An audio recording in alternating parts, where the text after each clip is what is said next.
Hello everyone, Michael here. Welcome back to another video. Today we're going to be comparing the GoPro Hero 7 Hyperlapse or TimeWarp mode to my DSLR. Let's get started.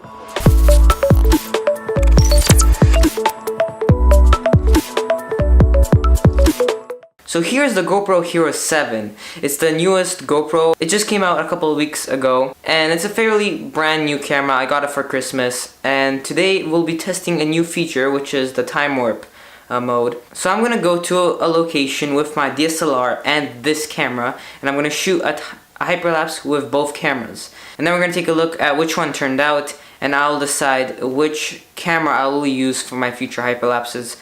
Let's go. What's up guys, I found this cool building. It's actually a police station and it's super windy right now, so I'm sorry if you guys can't hear me, but I found this cool building. It's a police building, I do believe. And we're gonna be shooting a hyperlapse of both my DSLR and my GoPro, the GoPro Hero 7 session. So let's get started.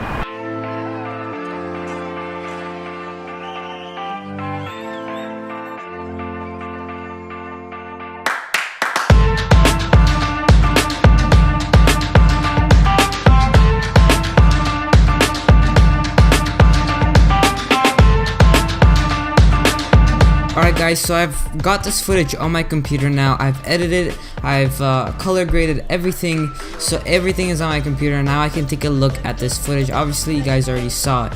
So there's three things that we noticed right away when we're taking a look at this footage. Number one, the GoPro footage is way more stable. You can see all the warping that I had to do in my DSLR hyperlapse.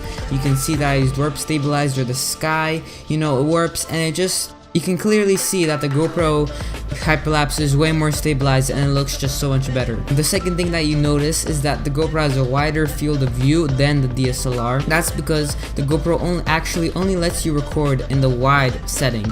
So you can't choose linear, which is gonna give you a little bit more of a zoomed in view, and also you don't get that fish eye effect when you're in linear. But sadly GoPro only lets you shoot in wide, so what you can do in post to fix that is kind of zoom in.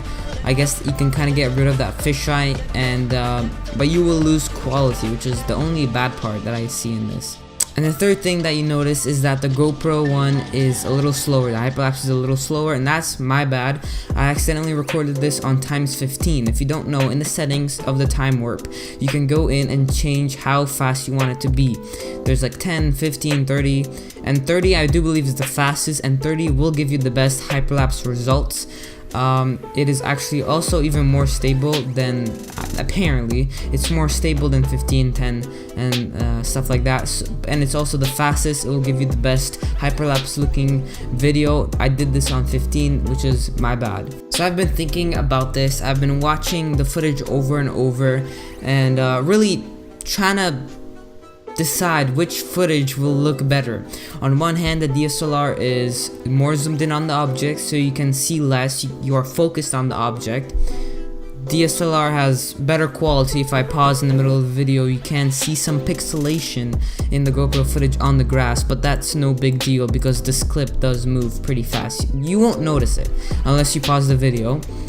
And the fisheye on the GoPro one kind of throws me off. The wires are curved, while in the DSLR video they are not. They're perfectly straight. And I've been debating this in my head, which one looks better and which one I can actually use for my travel films. Honestly, I think the GoPro shoots better hyperlapse, and the reason why the GoPro hyperlapse is much more smooth is because it's digitally stabilized and it's recording video.